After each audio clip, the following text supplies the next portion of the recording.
सब सेक्टर में बूस्ट आएगा?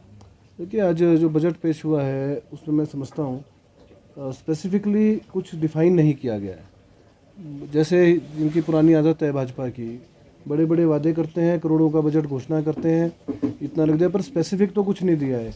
अगर आप हिमाचल की बात करेंगे, अब रूरल डेवलपमेंट की बात करेंगे, 1 करोड़ 1.6 लाख करोड़ रुपीस बजट में रखे गए हैं, पर किस चीज़ के लिए रखे गए हैं ये डिफाइंड नहीं है। बोल रहे हैं कि एग्रीकल्चर में लगाएंगे पर, और उससे रोज़गार पैदा होगा। रोज़गार का मतलब होता है नौकरियां प्रदान करना, ना कि बजट डाल दिया तो नौकरियां अपने आप लग जाएंगी, मेहनत खुद करो और हम आपको रोज़गार दे रहे हैं। मैं समझता हूँ बड़ा निराशाजनक बजट है। ना कोई इंफ्रास्ट्रक्चर के ऊपर बात हुई है, रोपवेज़ के ऊपर कोई बात नहीं हुई है, 64 नेशनल हाईवेज़ की बात करी थी, उसकी कोई इसमें स्पेसिफिक नहीं करी है। जो पहले की घोषणा है हम समझते हैं पहले वो पूरी करनी चाहिए। रेलवेज़ की बात करी गई है, रेलवे में बजट रखा गया है, पर आज तक हिमाचल प्रदेश में 1 इंच भी जो है, हमारी उम्र भी कोई करीबन 45-46 साल हो गई है, पर हमारे सामने भी जब छोटे थे तब से हर बजट में जो है रेलवेज़ की बात करते हैं, पर 1 इंच रेलवे लाइन जो है हम लोग नहीं बढ़ा पाए हैं। मनरेगा का फंड भी नहीं बढ़ा है इस बार बजट में, जो एक बहुत बड़ा रूरल इकोनॉमी को बूस्ट देता है। देखिए, मनरेगा का जो मैं बोलना चाहूँगा, मनरेगा में इन्होंने 20 वर्क्स पर पंचायत जो है इन्होंने डिफाइन कर दी है। अब 120 दिन देना एक्ट में है, नहीं तो उसको बेरोजगारी भत्ता लगाना हमारी जो है जिम्मेवारी है। पर मैं समझता हूँ कि उसके बारे में भी उसमें बजट बढ़ाने चाहिए था।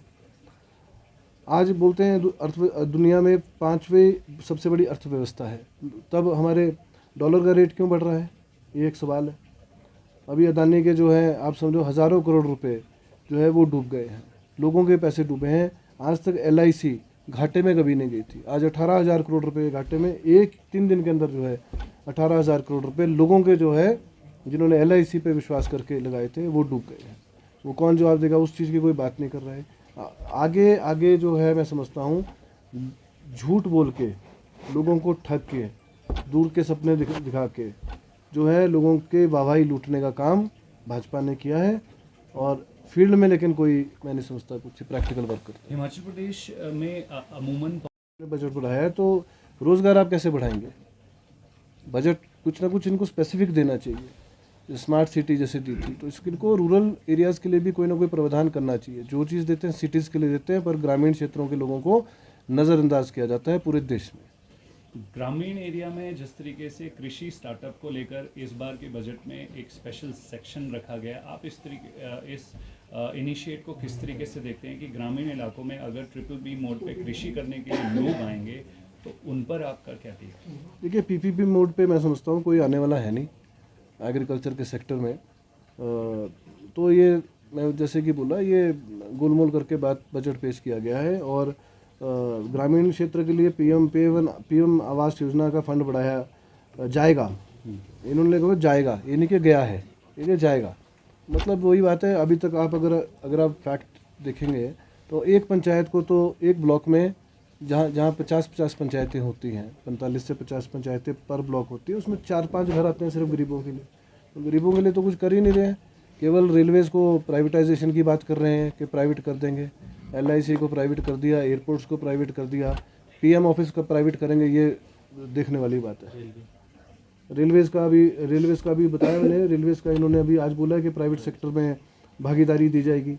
तो हर चीज़ जो है प्राइवेटाइजेशन की ओर जो जा रहे हैं, तो मैं समझता हूँ कि प्रधानमंत्री को भी प्राइवेटाइज करना चाहिए। डिजिटल खेती की भी बात हुई है, डिजिटल खेती को बढ़ावा दिया जाएगा, इसमें क्या कहेंगे? देखिए, डिजिटल देखो, टेक्नोलॉजी का इस्तेमाल ज़रूर करना चाहिए, चाहे वो वेदर संबंधित हो। डिजिटलाइजेशन कैसे, डिजिटल से कुछ चिप लगा के तो सब्जी होने वाली है नहीं, वो तो पौधी लगानी पड़ेगी तभी उगेगी।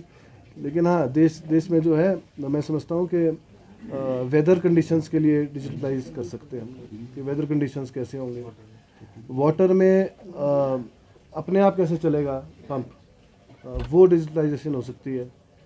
लेकिन वही बात है, स्पेसिफिक कुछ नहीं दिया है। बजट पे बजट घोषणा करी जा रहे हैं, लेकिन फील्ड में कहीं काम देखने को नहीं। ओवरऑल इसके लिए स्पेसिफिक कोई बजट है। जैसे आपने रोपवेज बोला है, हम लोग इंफ्रास्ट्रक्चर में सब कुछ आ जाता है, चाहे वो रोड्स हैं, चाहे वो रोपवेज है, चाहे वो हेलीपोर्ट्स हैं। हिमाचल प्रदेश सरकार का माननीय सुखविंदर सुक्खू जी ने सभी 12 जिलों में आदेश कर दिए हैं, और 6 जिलों में मैं आपको बोलना चाहूँगा ऑलरेडी जो है टूरिज्म के नाम ज़मीन हो चुकी है 6 डिस्ट्रिक्ट्स में अभी 1 महीने के अंदर सभी 12 जिलों में हेलीपोर्ट बनाने की हम लोग बात कर रहे हैं, स्टेट कर रही है, पर सेंटर से इसका प्रावधान जो है वो होना चाहिए।